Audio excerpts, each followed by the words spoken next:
Hey everyone, thanks for visiting us here at ArkLaTexHomepage.com. This is your 9 a.m. update as far as Friday's severe weather potential, which continues to be pretty significant. We are expecting a pretty good outbreak of strong to severe storms later this evening. Into tonight, we do have a window where we could see a few strong storms this afternoon, but the earlier advisory, the 7 a.m. update from the Storm Prediction Center, did kind of expand that moderate risk area, so all of our counties and parishes now in that level 4 threat. Just to give you an idea of how rare that is, we've only seen that 4 times in the month of January since 2003, so this is more of a spring-like severe weather setup for us. And the reason it was bumped up is that the potential for some damaging wind gusts is off the charts here. In fact, we could see some 70 to 80 mile per hour wind gusts, which is hurricane force with some of these storms tonight. There is still the threat for a few tornadoes, lesser threat for hail, but some of those thunderstorms today will have maybe some quarter to $half sized hail and also a flash flood threat depending on where the heavier rainfall sets up, which looks like it will be north of I-30. So we've kind of primed the lower levels of the atmosphere. We talk about severe weather being like baking a cake. You got to have the right ingredients at the different layers. Right now, only the bottom layers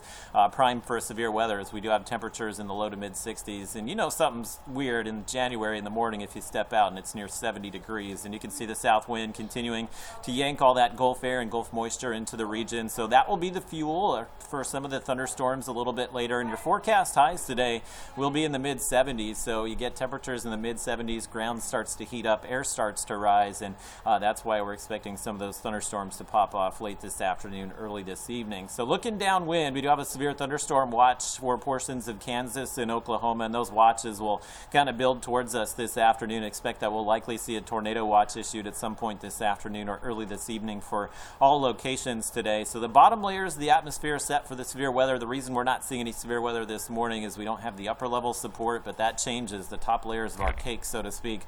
This upper level low that's digging through the desert southwest. Very strong jet streak, so the upper level winds will be ripping through well over 150 miles per hour, and you get a lot of uplift when that happens, and that uplift out ahead of the cold front is what will trigger that widespread severe weather threat for us. So here's the latest look at the timing. Futurecast has been very consistent, as have the other forecast models, in bringing this in early this evening. Out ahead of that, we could see a window 2-3 p.m. this afternoon where we could see maybe a few pop-up thunderstorms that are capable of some of the stronger tornadoes. A lot of the forecast models have backed off of that, but that's probably going to happen somewhere, if not in the ArkLaTex, near the ArkLaTex. But the main severe weather threat making its way in about 7-8 p.m. tonight. So McCurtain County into Red River County, that's where these very extreme wind gusts will be. With this line, we'll likely see some embedded tornadoes as we go through the night as well. These are typically the weaker tornadoes, but they can produce a lot of damage, and they're really hard to detect. They spin up very quickly and kind of spin back up, spin back down, and that's the way it will be through the night. So it's showing the line into Texarkana at about 10-11 o'clock tonight. Shreveport